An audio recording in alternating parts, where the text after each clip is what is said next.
আপনি দেশপ্রেমিক কারে বলবেন, ছাত্রলীগ না ছাত্রদল? প্রথমে ভিডিওটা দেখে ভাবছিলাম ছাত্রদল, কারণ তাদের দল এখন ক্ষমতায়, মানুষের ধান কাটতেই পারে।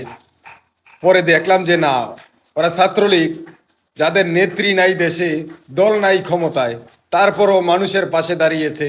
কৃষক ধান গড়ে তুলতে পারতেছে না শ্রমিকের অভাবে, ছাত্রলীগ দাঁড়িয়েছে নেত্রকোনার কৃষকের পাশে। পানিতে ডুবে থাকা ধান কেটে মানবিকতার নজির স্থাপন। খালিয়াজুড়ি নেত্রকোনা বৃষ্টির পানিতে ডুবে থাকা অসহায় এক কৃষকের পাকা ধান কেটে দিল নেত্রকোনা জেলা ছাত্রলীগের নেতাকর্মীরা। সাম্প্রতিক বন্যা ও অতিবৃষ্টিতে কৃষকের জমির ধান পানির নিচে তলিয়ে যায়। এতে দিশেহারা হয়ে পড়েন ওই কৃষক।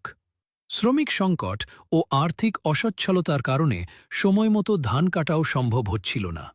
ঠিক এমন সময় মানবিকতার হাত বাড়িয়ে দেয় নেত্রকোনা জেলা ছাত্রলীগ।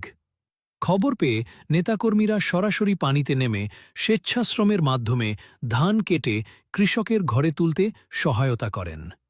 ছাত্রলীগের পক্ষ থেকে জানানো হয়, দুর্যোগে মানুষের পাশে দাঁড়ানোই আমাদের দায়িত্ব, কৃষকের হাসিই আমাদের প্রাপ্তি।